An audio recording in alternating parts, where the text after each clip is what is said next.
मोकळं आणि ढाकळं. काहींच्या घरामध्ये चालतं सुद्धा. काहींना असं घोळदार स्कर्ट घालायला खूप आवडतं, घरात असू दे नाहीतर बाहेर असू दे. प्युअर कॉटनचा रंगीबेरंगी इतके सुंदर हे स्कर्ट्स आहेत ना की खरंच घरात घालण्यापेक्षा बाहेरच घालावं असं वाटतं. म्हणूनच चक्क पटकन आवरून घराबाहेर पण पडता येतं. पण सगळ्यात गंमत सांगू, काहींना उगाचच असं घट्ट घट्ट आवडत नाही. मोकळं ढाकळं आणि आमच्या घरात चालतं याच्या नावाखाली अप्रतिम गंजीज किंवा टी शर्ट्स टाकले जातात. पण सगळ्यात वाईट गोष्ट म्हणजे त्याच्या खाली कळकट ट्रॅक पॅन्ट टाकल्या जातात.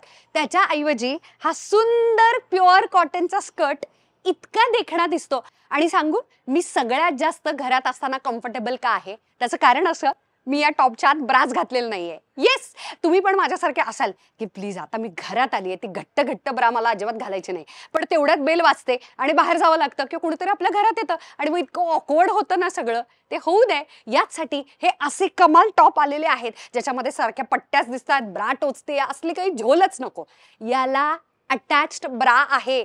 येस, या चक्क टॉपला कप्स अटॅच्ड आहेत आणि स्पोर्ट्स ब्रा सारखे इथे मस्त इलॅस्टिसिटी आहे. स्लीप सारखं ते सगळं कव्हर पण होतं आणि कुठूनही काहीही दिसत नाही. इतका कम्फर्टेबल हा स्लीवलेस टॉप आहे ना. याच्यामध्ये असंख्य कलर्स येतात, प्लेन कलर्स पण येतात, ज्याच्यावरती वेगवेगळे शॉर्ट्स स्कर्ट्स खूपच कमाल जातात. त्यामुळे ज्यांच्या घरामध्ये थोडंसं वेस्टर्न घातलं तरी चालतं, आम्हाला मोकळं ढाकळं प्रचंड आवडतं आणि अजिबात फुल फुल घातलेलं आणि कॉट्स आम्हाला आवडत नाहीत, त्यांच्यासाठीचा हा अप्रतिम मोकळा ढाकळा वेस्टर्न पर्याय.